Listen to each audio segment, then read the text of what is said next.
अस्सलाम वालेकुम दोस्तों, मेरा नाम है अली। मेरे साथ हमेशा की तरह मौजूद है दाऊद और आप देख रहे हैं जिस वक्त क्रिकेट लवर अली शो को। किसको देख बनता है दोस्तों, आप लोग से बात करने जा रहे हैं। बात करेंगे जी आज आपके साथ बड़ी खबर हमारे पास आ रही है। पाकिस्तान टीम के कोच को लेकर खबर आ रही है। कुदरत का निजाम जो है वापस आ रहा है। रमजान का महीना वैसे स्टार्ट हो चुका है। चले खबरें स्टार्ट करने से पहले ही आप तमाम लोगों को जो जहां जहां भी रमजान जो है वो अपना मना रहे हैं और जहां जहां जो है वो इस इवेंट को बड़ी खुश सलूबी से जो है मनाया जाता है, तमाम लोगों को पूरे वर्ल्ड में मुसलमानों को इसकी जो है वो बहुत बहुत मुबारक हो, क्योंकि रमजान करीम आ गया। बिल्कुल जी। रमजान का जो चांद है वो आप सब लोगों को मुबारक हो और अल्लाह ताला हमें तौफीक अता फरमाए कि हम इस रमजान की बरकतों से फायदा उठा सकें। बिल्कुल। रमजान के आते साथ ही पाकिस्तान में कुदरत का निजाम भी आ गया, यानी कि कोच साहब जो आने वाले हैं। कौन है वो आपको बताएंगे। बात करेंगे कप्तान कौन होगा। शादाब का नाम है, सलमान अली आगा का नाम है। क्या कहानी है, शादाब का नाम क्यों इतना चल रहा है, उस सवाल से बात करेंगे। और आज एक फारिग सा मैच खेला गया चैंपियन ट्रॉफी में, जिसकी कोई खास अहमियत भी नहीं थी और खास हैसियत के भी हामिल ये मैच नहीं रहा। इस पर भी बात होगी। तो अगर आप हमारे चैनल पर पहली बार आए, चैनल को अभी सब्सक्राइब करें, साथ ही ना भूलिएगा। बात का आगाज करते हैं नंबर वन खबर के साथ जो हमारे पास आ रही है। तो जो आज मैच खेला गया, आपको पता ही है कि इंग्लैंड और साउथ अफ्रीका जो है वो आमने सामने थे। और जो अफगानिस्तान है उनको एक होप थी कि पता नहीं इंग्लैंड पहले बैटिंग करते हुए 500 बनाएगा, वापसी में साउथ अफ्रीका को 200 पे ऑल आउट करेगा और 300 के मार्जिन से मैच जीत कर हमें किसी तरीके से क्वालिफाई करा देगा। ऐसा कुछ नहीं हो सका और इंग्लैंड की जो टीम फारिग हुई थी, मजीद फारिग से फारिग हो गई। और इस तीसरे मैच के अंदर जो उन्होंने बिल्कुल ही अपने कंधे और सब कुछ गिरा दिया। बुरे तरीके से आ रहे हैं भाई। लेकिन अगर शायद अफगानिस्तान ये उम्मीद साउथ अफ्रीका से लगाती कि वो इंग्लैंड को बम्बूजड़ करते तो शायद उनकी दुआ कबूल भी हो जाती, क्योंकि बुरा हाल था। आज सुबह से ही जब से दोपहर को मैच शुरू हुआ तब से ही इंग्लैंड का बुरा हाल था और भुरगस निकाल के रख दिया साउथ अफ्रीका ने। बड़ी मुश्किल से, बड़ी स्ट्रगलिंग करते हुए 169 रन बोर्ड पे लगाए, ऑल आउट हो गए 38 ओवर में। और उसके बाद साउथ अफ्रीका ने बहुत ही आसानी टारगेट चेस किया, 3 विकेट के नुकसान पे 7 विकेट से उन्होंने मैच जीत लिया। क्लासन ने 64 मारा, वांडरडूसन ने 72 मारा, रिकल्टन ने 27 मारा और अली साहब साउथ अफ्रीका ने अपने पॉइंट टेबल पे टॉप भी कर लिया। साउथ अफ्रीका ने नंबर 1 पे फिनिश किया। आज बिल्कुल क्राउड नहीं था और क्राउड को कोई ब्लेम नहीं आप कर सकते।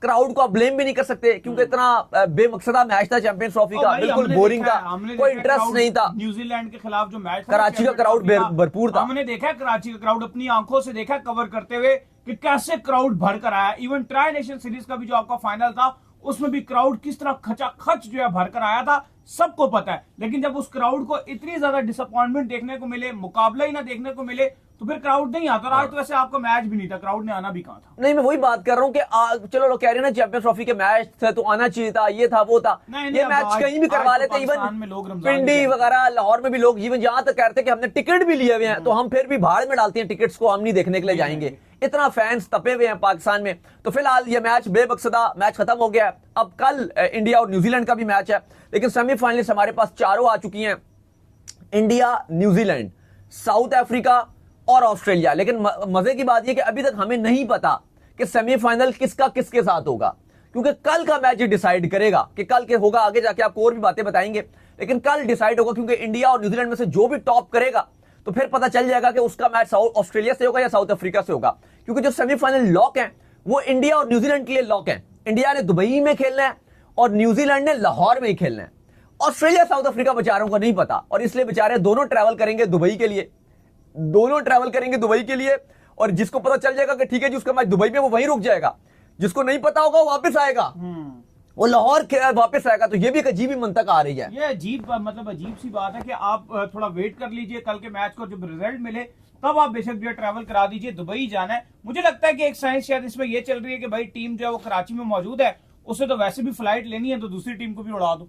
नहीं तो कराची से फ्लाइट लेनी है तो कराची वाली फ्लाइट रुक जाए ना, अभी फ्लाइट नहीं है ना, कराची से तो बहुत एक दिन होटल में रुक जाए कराची में, जब डिसाइड हो जाए तो फौरन से फ्लाइट ले लें। कोई इसमें इतनी बड़ी बात नहीं है, आती जाती रहती है, इतनी कोई बड़ी चीज नहीं है। लेकिन बड़ा अजीब चीज देखने को मिल रही है कि लाहौर से भी टीम एक ट्रैवल करेगी और कराची से भी एक टीम ट्रैवल करेगी और लाइकली खेलने के लिए दोनों जो दुबई जाएंगी, और जो नहीं खेलेगी वो वापस जो है वो फिर आ जाएगी लाहौर में।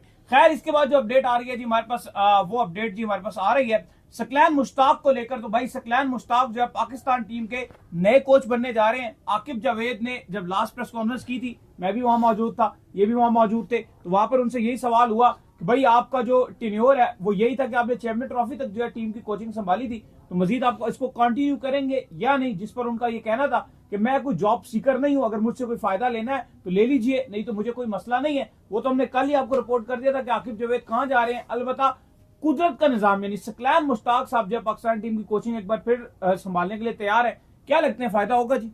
देखिए, अब फायदा होगा नहीं होगा ये तो वक्त ही बताएगा, लेकिन अब आपके पास कोई ऑप्शन भी नहीं है। फिलहाल इंटर्न कोच लगाना है, ये परमानेंट कोच नहीं लगाया जा रहा। क्यों कोई आपका फॉरेन तो कोई कोच लेने को तैयार भी नहीं है। फॉरेन में अब आपकी रेपुटेशन भी इतनी खराब हो गई है, तो अभी आपने सिर्फ न्यूजीलैंड के साथ जो 5 T20 और 3 ODIs हैं, 12 तारीख को आपने न्यूजीलैंड के लिए उड़ान भरनी है। लाहौर से आप उड़ान भर जाओगे 12 तारीख को।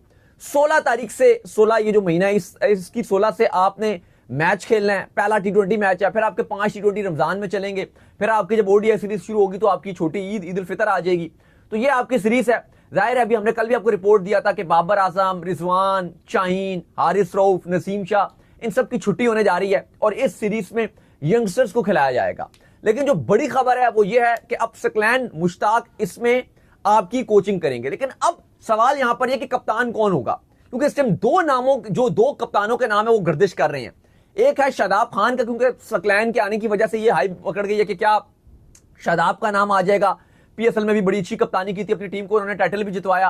तो क्या शादाब कप्तानी के एक मजबूत उम्मीदवार हैं, वो टीम की कप्तानी करेंगे, क्योंकि उनको भी कंसीडर किया जा रहा है। लेकिन दूसरी तरफ जो स्ट्रॉन्गेस्ट कैंडिडेट है वो है सलमान अली आगा, जो इस टाइम आपके वाइस कप्तान है। मोहसिन नकवी ने उनसे मुलाकात भी की थी, इवन जब रिजवान को कप्तान अपॉइंट किया था तो उस टाइम उनको वाइस कप्तान अपॉइंट किया तो उनसे भी मुलाकात हुई थी। इवन हमने अमूमन ऐसा देखा नहीं है कि वाइस कप्तान से भी आप जो है वो लंबी डिस्कशन हो, लेकिन मोहसिन नकवी ने जो सलमान अली आगा थे उनसे भी बड़ी डीप डिस्कशंस की थी। और फिर हमने देखा कि जिम्बाब्वे जो सीरीज थी उसमें फैसला किया गया था कि सलमान अली आगा आपके कप्तान होंगे। तो बड़ी खबर यह है कि जो ज्यादा चांसेस नजर आ रहे हैं वो यही है कि सलमान अली आगा आपके दौरे न्यूजीलैंड पूरे टूर के लिए, यह नहीं कि सिर्फ T20 या ODI के लिए, खबरें यह हैं कि पूरे दौरे के लिए वो कप्तानी करेंगे, जिसमें आपके T20s भी हैं और ODIs भी हैं।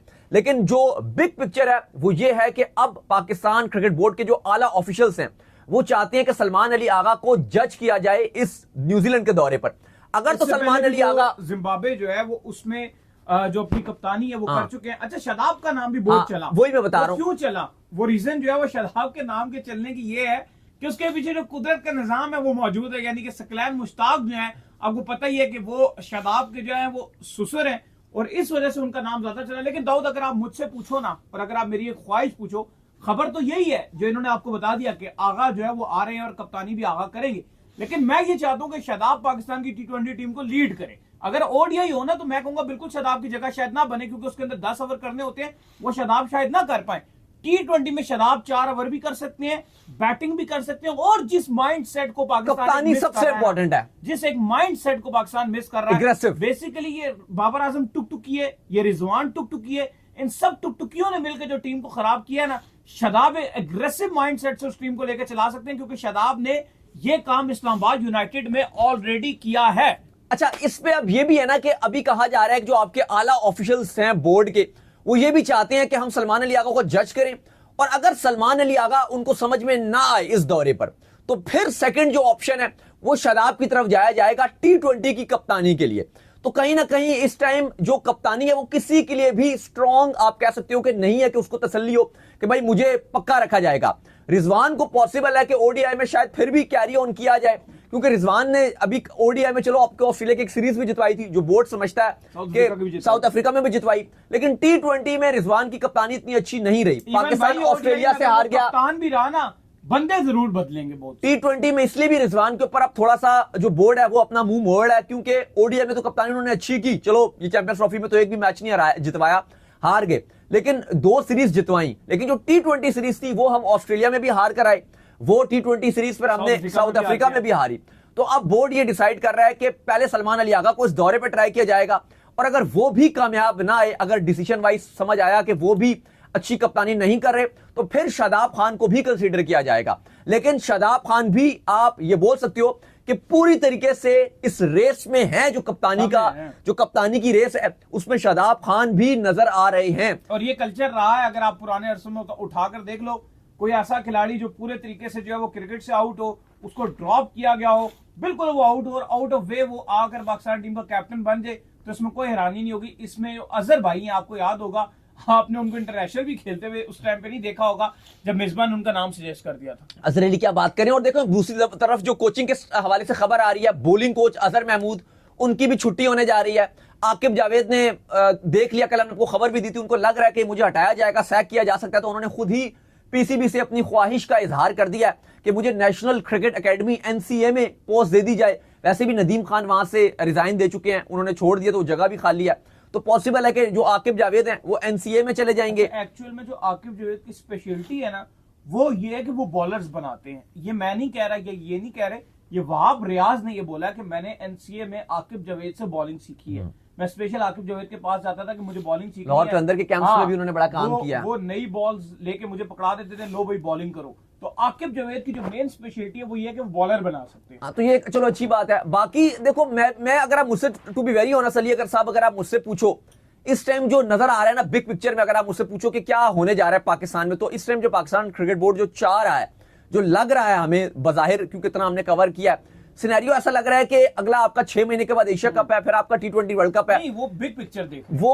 सलमान अली आगा की तरफ जाने की कोशिश कर रहे हैं कि हम उनको कप्तानी दें और उनके साथ हम अपने एशिया कप, जैसे इंडिया ने टीम बनाई है अपनी यंग, आज बटलर का आखिरी मैच था एज अ कैप्टन, वो स्टेप डाउन कर गए, अब वो इंग्लैंड की कप्तानी नहीं करेंगे, ना T20 में ना ODI में।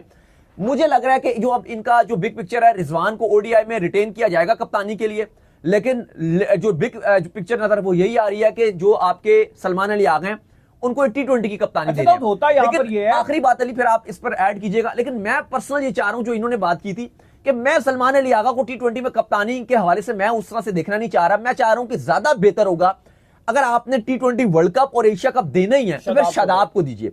सलमान अली आगा के साथ अगर आप जा रहे हो तो ये मुझे इतनी समझ नहीं आ रही, क्योंकि दूसरी तरफ 2027 तक का जो इनका प्लान नजर आ रहा है वो है कि रिजवान को दिया जाएगा 2027 का वर्ल्ड कप तक। लेट्स सी दाऊद, देखो मसला अब ये यहाँ पर ये है ना कि यहाँ पर बर्दाश्त नहीं है नई टीम को लेकर, स्पेशली पुराने हारते रहे, पुराने इवेंट सरवाते रहे, सारा कुछ करते रहे, वो बर्दाश्त हो जाता है। जैसे आपको याद होगा नजम सेठी ने एक नई टीम बनाई थी, उसको सिर्फ एक सीरीज दी और एक सीरीज से उसको आउट कर दिया गया। अगर आप ये वाकई बिगर पिक्चर जो वो कौम के लिए दिखाना चाह रहे हैं और आप ये हमें जो बेवकूफ नहीं बना रहे हैं कि आप जो करंट टाइम पर इन सारे खिलाड़ियों को बाहर कर दें और आप जो टीम अनाउंस कर दें, उसके बाद एक सीरीज हारने के बाद आप दोबारा इन सारों को ले, फिर तो ठीक है, फिर तो हमें न्यूजीलैंड से भी हार बर्दाश्त है, आगे भी 3-4 हारे बर्दाश्त है, हमें एशिया कप में बर्दाश्त है, कोई मसला नहीं है। अगर आप एक बिगर पिक्चर देख रहे हैं तो फिर आपको इन बॉयज पर ट्रस्ट भी शो करना पड़ेगा और इनको लंबा लेकर चलना पड़ेगा। और एक पिक्चर इसकी ये होती है कि ये एक सीरीज हारते जाते हैं तो जो पीछे से सीनियर थे वो अपने चंद जर्नलिस्टों के जरिए ये सवालात उठवा देते हैं और ये ट्रेंड बना देते हैं कि दोबारा से उनको लाओ जिन्होंने कुछ भी नहीं किया। देखो आपने अपने सीनियर्स को 7 इवेंट्स दे दिए, यंगस्टर्स को एटलीस्ट एक सीरीज दी थी, 5 सीरीज तो दो, यंगस्टर्स को एटलीस्ट इवेंट्स मत दो, लेकिन कम से कम 5 सीरीज तो दो, प्रूफ करने का। जहां पर आपने बड़ों को 5 ICC इवेंट दे दिए, 3 एशिया कप दे दिए, मिल मिला के 8 इवेंट्स दे दिए और उन्होंने कुछ भी नहीं किया। तो भाई यंगस्टर्स को इवेंट मत दो, कम से कम 5 सीरीज तो दे दो। एक बांग्लादेश की सीरीज है, एक वेस्ट इंडीज की सीरीज है, एक न्यूजीलैंड की है, ये तो दे दो। मजबूरन यंगस्टर्स को इवेंट दिया था ना, मजबूरन, क्योंकि 2016 में मुझे अच्छी तरह याद है उमर अकमल, अहमद शहजाद, शाहिद अफरीदी ये सब खत्म हो रहे थे ना, तो मजबूरन जब यंगस्टर्स को 2017 में इवेंट दिया गया तो वो इवेंट पाकिस्तान जीत कर आया था। बिल्कुल जीत कर आया था। और इवन अगर आप देखते हो जो 2009 की आप T20 वर्ल्ड कप जीती हो, उसमें भी आपके साथ बहुत सारे यंगस्टर्स थे। कितने यंगस्टर थे? आमिर यंगस्टर थे, सईद अजमल यंगस्टर थे, प्लस आपके शाहजेब खान जो ओपनर थे कमरान अकमल के साथ, शाहजेब दूंगा वो बड़ी अच्छा आपको अच्छा स्टार्ट दे देते थे। बिल्कुल वो यंगस्टर थे। फवाद आलम चलो कोई रोल नहीं था उनका, लेकिन ऐसी टीम में डाल दिया था। मिसबाहुल हक खेले नहीं तो उसमें भी टीम के साथ थे, वो भी चलो अब यंगस्टर ही आप बोलोगे क्योंकि वो 2007 में तो आपने उनको वर्ल्ड कप खिलाया था, ठीक है, वो भी मतलब काफी सारे नए चेहरे थे उसमें। अगला शो बड़ा इंपॉर्टेंट है, उसमें आपको नाम बताएंगे कि टीम में कौन से लड़कों के नाम आ रहे हैं, क्योंकि काफी ज्यादा लाहौर में तलब किया जा रहा है नाम, उन नामों को। बिल्कुल, तो चलो उम्मीद करते हैं आज के बाद आपका एपिसोड वीडियो को लाइक कीजिए, हमारे चैनल को सब्सक्राइब कीजिए, साथ में बेल आइकन को बजाइए, एक और काम कर लीजिए और वही कर लीजिए इंस्टाग्राम को, और आप जाइए फॉलो कीजिए। बिल्कुल इंस्टाग्राम पे मुझे फॉलो कर लीजिए, वहां पे मैं मौजूद हूं, दाऊद क्रिकेट के नाम से। अगर आपको कोई सवाल हो तो भेजिएगा और उनको भी फॉलो कीजिए। मुझे फॉलो कीजिए, मैं ऑफिशियल के नाम से लिंक डिस्क्रिप्शन में मौजूद है। नेक्स्ट वीडियो, तब तक के लिए अल्लाह हाफिज, बाय बाय।